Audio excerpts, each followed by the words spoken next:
tukin chu nu ber plant le pangpar vlog kan tiang hey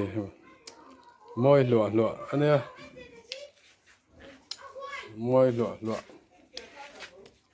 lama hian tiang ho hi om boka tiang te hi to ania tum khat chu hei hi pis khat zalin kaleya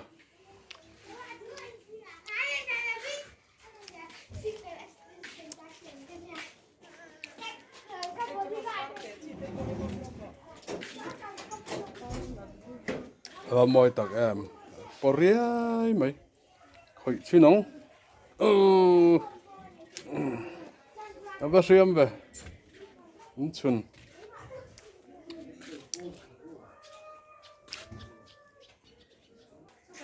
moi lom lu tuk thei plant hemi kung sang deuh hi September October vela no October chho vela classic par ani deuh bika an vul tak mai chu sen moi mai ni chuan hnoi lama hianin hei hi kanu pangpar ve thung ania hei hi classic par ani boka kan ro moya kan tipung boka ase du ai chuan phun na mun hi kan nga lo wangin hei hi ti hianin mun tam vak lawa kan da hei hi kan ui sa si in ani hi sa si in hei moi mai ni hei lama hian nge om en leang nu berin ahun al no khana na manga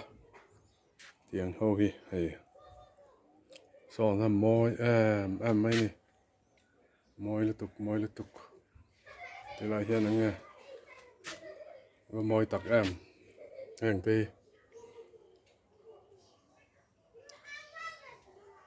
pathian thil siam thiam zia le pathian ro pui zia heng te hian an tar lang chiang mai ni poriai mai heng te khoyong ne anel thap na hi chu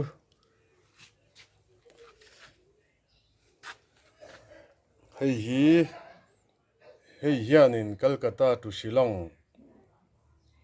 by air in an kal ve ngat tani okay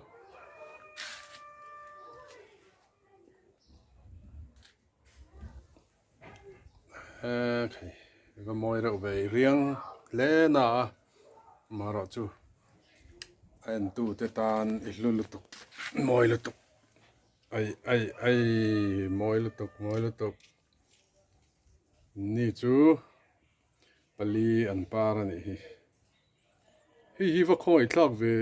li hi pek thatangai nge ni hi ana ro lai te hi na ya hei ros parim tui moi re ulutok kung tereu te ni hela hian pathum an bor tai boka ti chuan hei moi kan ti lo thei lo wang hei heng hi an color dik tak angin a lang chia lo a po thian a po phet tur nia ma se